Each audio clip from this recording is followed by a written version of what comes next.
I am doing my work right now, I will call you later, okay? सुनो। नमस्ते madam जी। नमस्ते।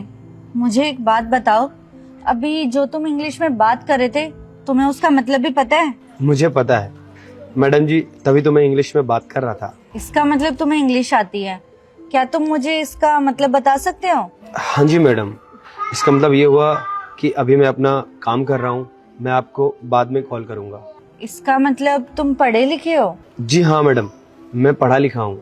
Madam जी, मैंने computer science से engineering करी हुई है। मैडम, हम लोग ऑलरेडी लेट हो रहे हैं। इस सिक्योरिटी गार्ड से बात करना जरूरी है क्या? हम लोग ऑलरेडी मीटिंग के लिए लेट हो रहे हैं, चलिए ना। सम्राट, एक मिनट, मैं कुछ जरूरी बात कर रही हूँ।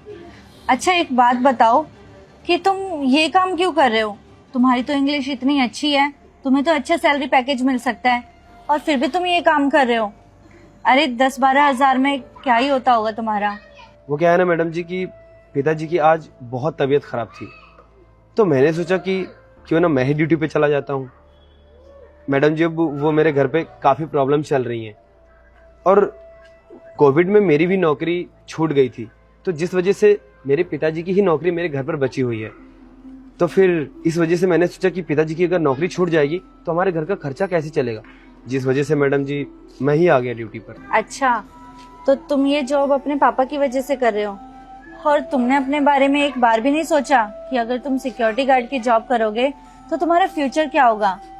अरे तुम इतने पढ़े लिखे हो, तुम्हें अपना फ्यूचर देखना चाहिए। तुम चाहो तो अपना फ्यूचर सिक्योर कर सकते हो किसी अच्छी कंपनी में जॉब करके, लेकिन तुमने अपने बारे में ना सोच के अपने पापा के बारे में सोचा। तुम सच में बहुत अच्छे इंसान हो, और आजकल कहाँ ही देखने को मिलते हैं इतने अच्छे इंसान। मैडम जी, आप बिल्कुल सही कह रही हैं। जिस कंपनी में मैं काम करता था मैडम जी, वो एक मल्टीनेशनल कंपनी थी, और उसमें मैं सॉफ्टवेयर इंजीनियर था।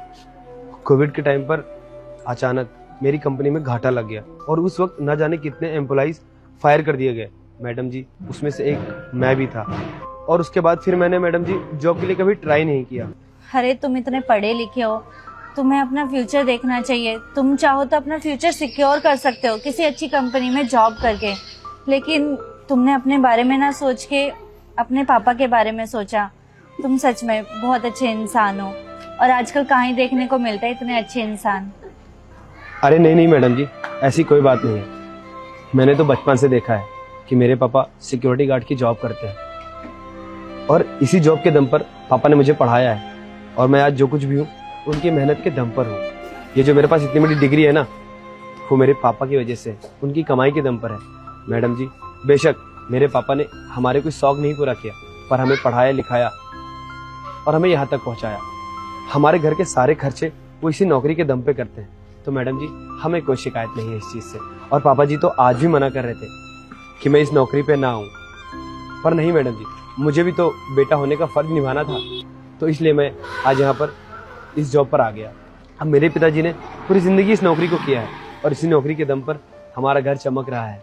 आज जो कुछ भी हमारे पास है, हमारे घर में है, वो सब इसी नौकरी के दम पे है। तो मैडम जी, अगर मैं आज आ ही गया इस नौकरी पे, तो क्या हो गया? इसी नौकरी के दम पर आज हमारा घर चल रहा है। तो मुझे कोई शर्म नहीं है मैडम जी, और कोई भी काम छोटा या बड़ा नहीं होता है। पर मैडम जी, मुझे बिल्कुल भी शर्म नहीं है अपने पिताजी के काम को संभालने में। अच्छा, तुम्हें पता है कि जिस कंपनी में तुम काम कर रहे हो वो कौन सी कंपनी है? नहीं मैडम जी, मैंने अपने पिताजी से आज तक नहीं पूछा कि वो कौन सी कंपनी में काम करते हैं, कहाँ काम करते हैं, कैसी जॉब है उनकी, और कभी जानने की कोशिश भी नहीं की। तुम्हें पता है, जिस कंपनी के सामने तुम खड़े हो वो एक टेक कंपनी है। क्या मैडम जी, सच में? अच्छा, एक बात बताओ, क्या तुम इस कंपनी में जॉब करना चाहते हो? क्यों नहीं मैडम जी, क्यों नहीं? अब एक टेक कंपनी में आखिर मैं काम क्यों नहीं करना चाहूंगा? अब इतनी बड़ी कंपनी है आपकी मैडम जी, तो मुझे जॉब मिल जाएगा, इससे बड़ी खुशी और क्या हो सकती है मैडम जी? और मैडम जी, मुझे बताइए ना फिर कब आऊँ मैं इंटरव्यू के लिए? इंटरव्यू तो तुम्हारा हो गया। पर मैडम जी, वो कैसे? इंटरव्यू में जो भी कुछ मुझे पूछना था वो तो मैं तुम्हारे बारे में जान ही चुकी हूँ, और मुझे नहीं लगता कि तुमसे बेहतर एम्प्लॉय मुझे और कोई मिलेगा। तुम इतने हार्ड वर्किंग हो, दिल से भी इतने अच्छे हो, तो बस करना चाहते हो ये जॉब? मैडम जी, मैं ये आपका एहसान कभी नहीं भूल सकता। शायद ये मेरे पिताजी के अच्छे कर्मों का फल है। जिस लायक हूं मैं, आज वहाँ पहुँच रहा हूँ। बहुत बहुत धन्यवाद है मैडम जी, बहुत बहुत शुक्रिया आपका। ठीक है, कल से आ जाना। चले? जी मैम, चलिए।